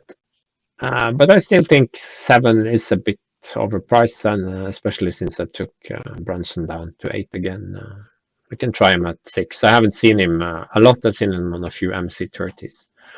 Remas, pretty good, but not that good, so he also comes down to 6. Sabine has 2 bombs now. Oh, Torin, you insufferable force multiplier. You have rebel squads with Torin and without Torin, and they are completely different things. And it's sort of an admission from FFG that, gee, rebel anti-squad isn't good enough. But I don't want to take her out of the game. She can be hard to use. But now she's 8, and I brought Bright Hope up by 1 point. That's where she usually sits. So you're paying more. And she wasn't out of control. She was just very, very good. Wedge is good. Didn't want to touch any of these officers. They seem very reasonably priced. Very good, all of them. Expanded launchers. Ordnance came down 3. External Rex. Take note, it came up 1. There are way too many external Rex. Everything has an external Rex. And then there are some proton torpedoes and the other assault concussion missile, but external Rex are all over the place. And I know they are only 1 pop, but remember you can even shoot out your side arc or out your ass or at squadrons. It's so incredibly flexible. So up it goes. So it's now at 5. It started cheap, and now it's more expensive, even more expensive. And I think that's okay because suddenly flatjet torpedoes and ordnance pods, they seem fairly priced, and rapid reload is just 6. Lab is 2 still. And I'm sorry, Onager players, but I know the Onager has been figured out and isn't such a great threat anymore. But it's these super weapons. They are that range they give you. It's hilarious. Now arc though, but incredible range. And the super heavy composite beam turbo laser, that's a hidden gem. So I'm bringing that one up a bit as well. The Magnite is nice, but not that nice, especially now that Bale is out. Support team, some changes here as well. Engineering team, it's not very good, so it's cheaper now. Fighter coordination team, yeah, wow, it's very powerful. It can push slow squadrons really well. It's definitely worth more than 3 points. Sort of like FFG saying, I wish we made those B wings and by extension those YT 1300 speed 3 instead, but then we should have made all the rebel squads faster. And so let's just make it 6 points.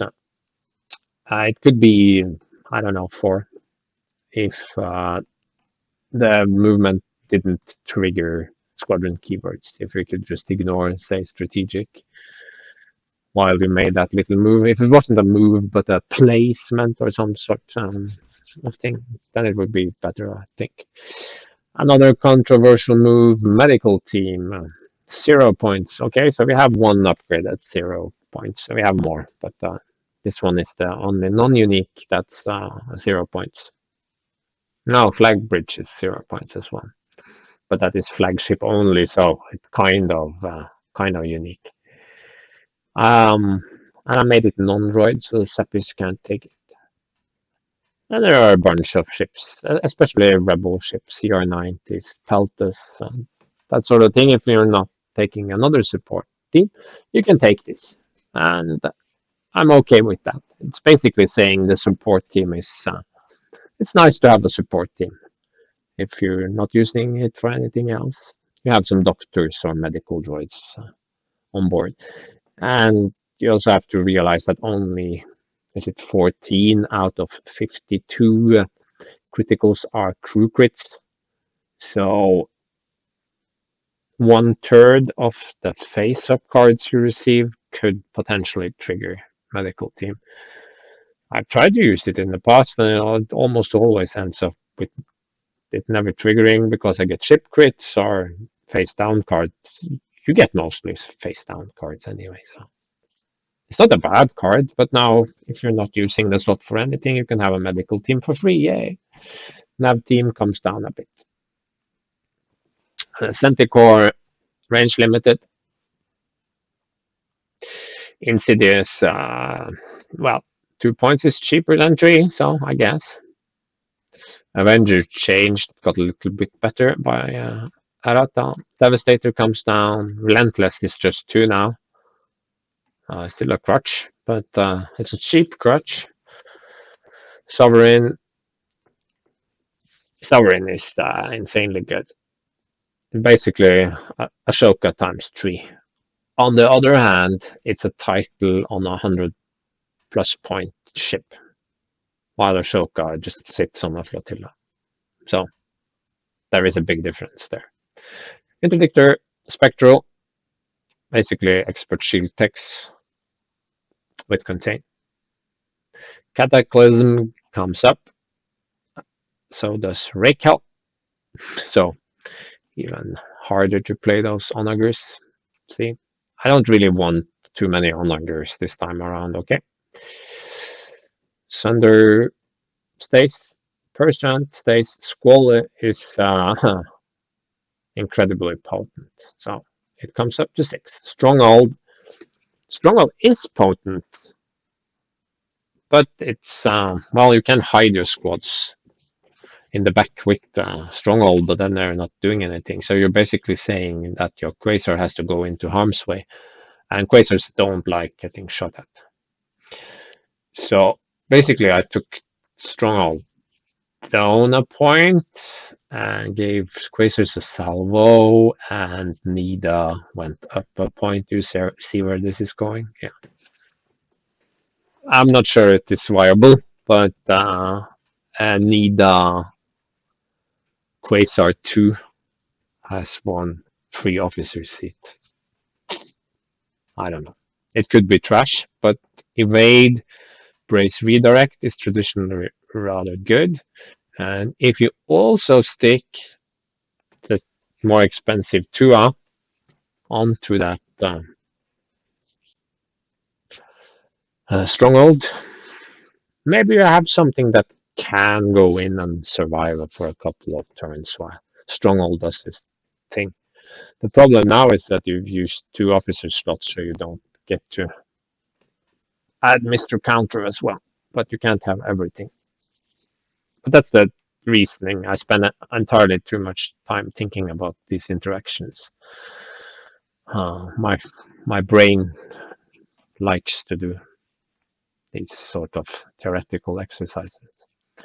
Seventh Fleet and Exodus Fleet both come down to three. You need multiples. You need at least three, possibly more, to make this worthwhile.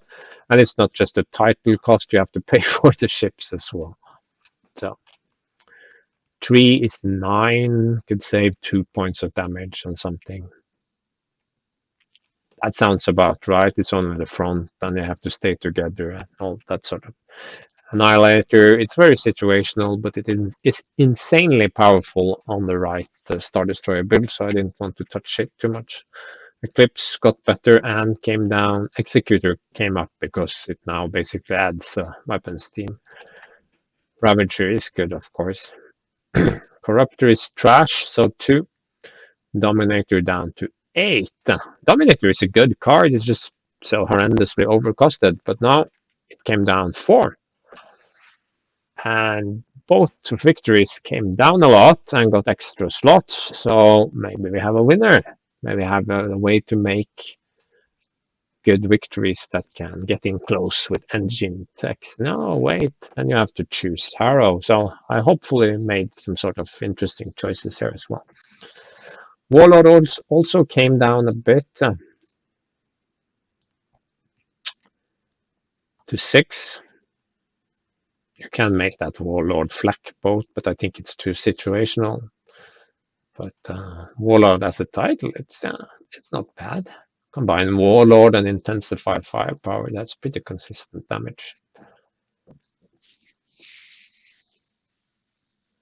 Gallant Haven stays expensive, but has better range. Distance 2. Paragon, it's not that good. It's not bad, but it's not that 5 points. 4 is maybe overdoing it as well. I did consider 3, but let's try 4. Dodona's Pride. Yeah, it's interesting.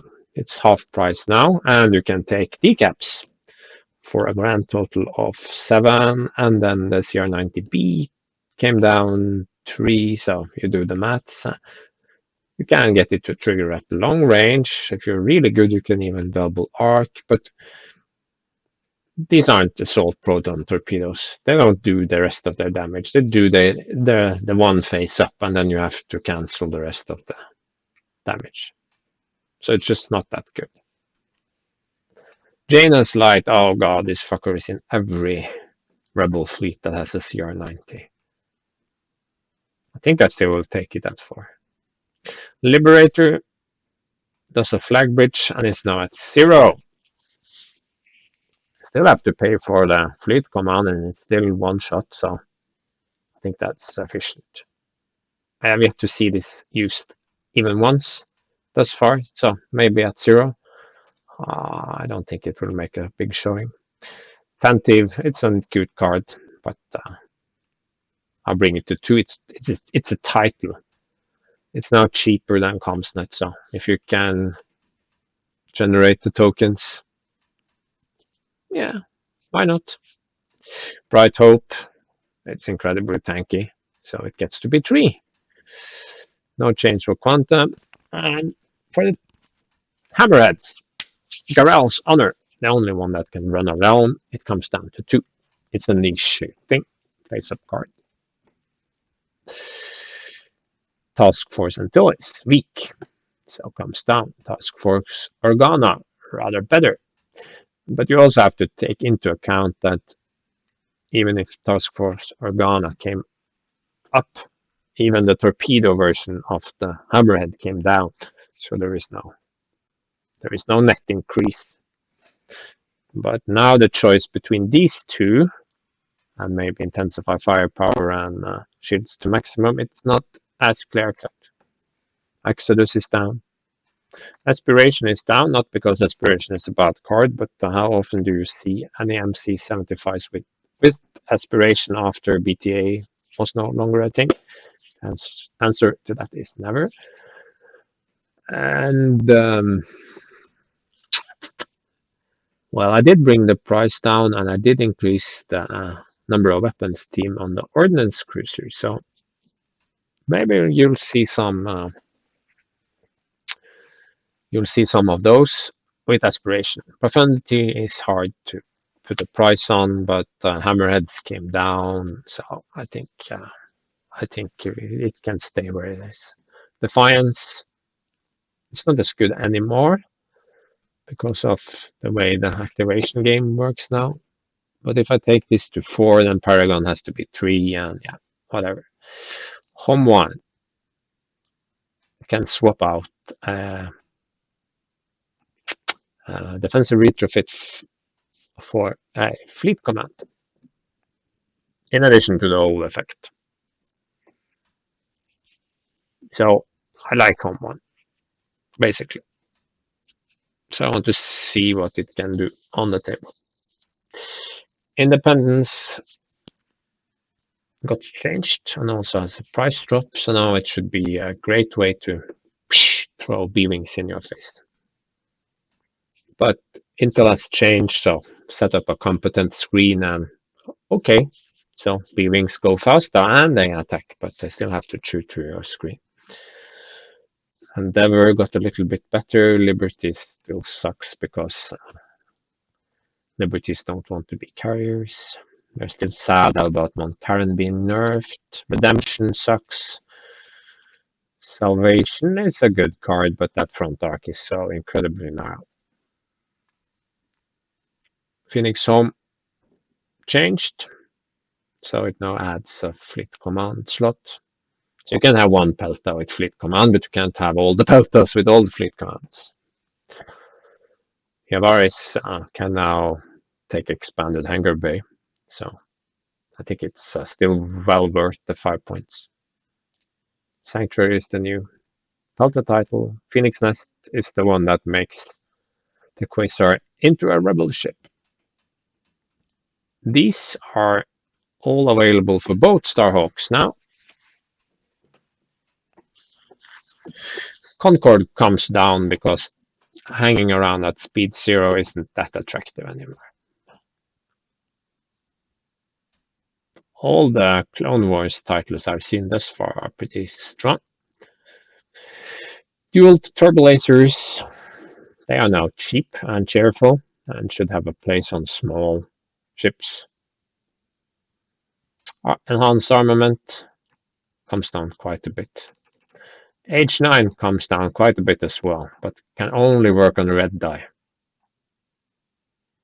Heavy fire zone, I don't want to make it too cheap at the same time. It's not really an interesting card because it eats up the turbolaser slot, so let's just leave it.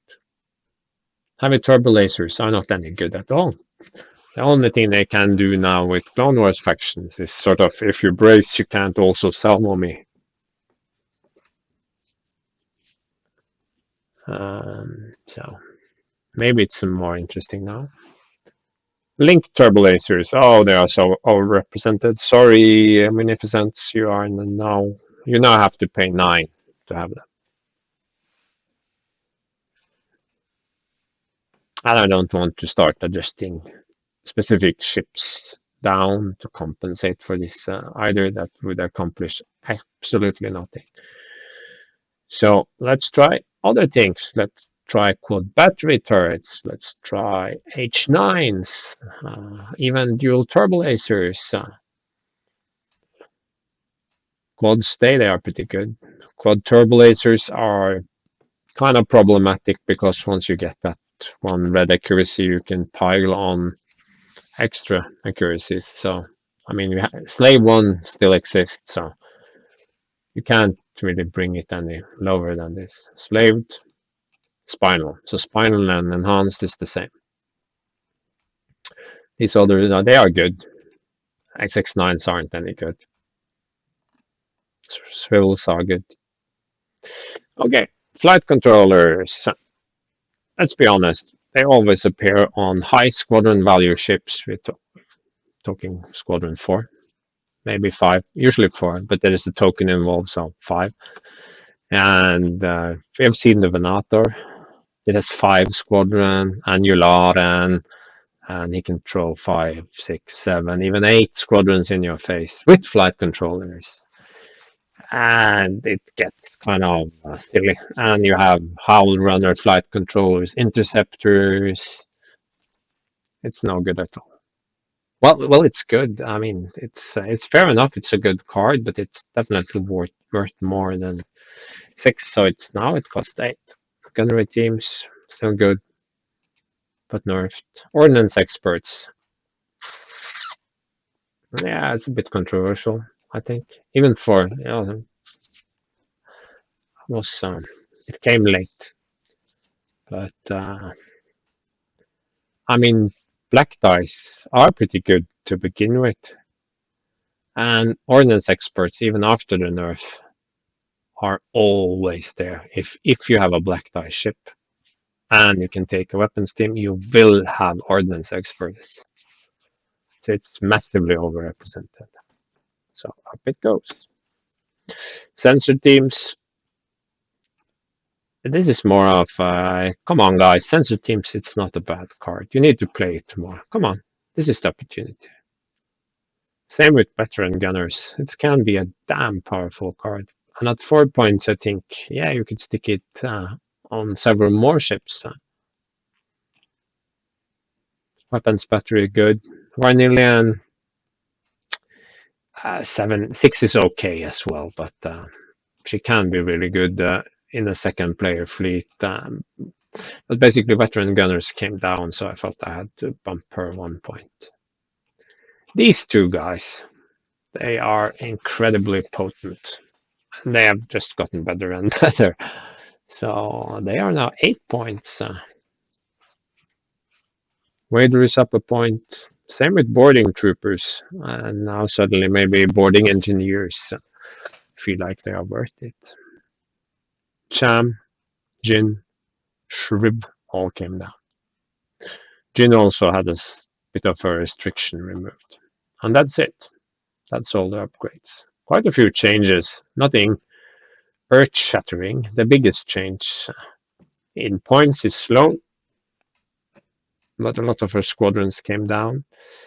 And I think in terms of percentage, Wader going from 1 point to 2 as an officer is a big change, and also fighter coordination team going from 3 to 6 is quite a big change. The biggest drop is undoubtedly experimental projector, 50%, and also, of course, medical team enrichment from 1 to 0. So that's an infinitely large change. But I don't think there isn't anything game breaking here, and I hope lots of thought went into trying to generate interesting fleet building dilemmas. So we'll see how it turns out. Maybe I have overlooked something or made some blunders. I'm open for that, but I think this is a good platform to build fleets on. So I'm quite looking forward to seeing those first fleets come in, and as soon as wave 10 is fully revealed, I will make an announcement. We will finalize the team, and you will have a week or 10 days or something to finalize your fleets and submit them, and then we'll start playing. Okay, thanks for watching. Bye.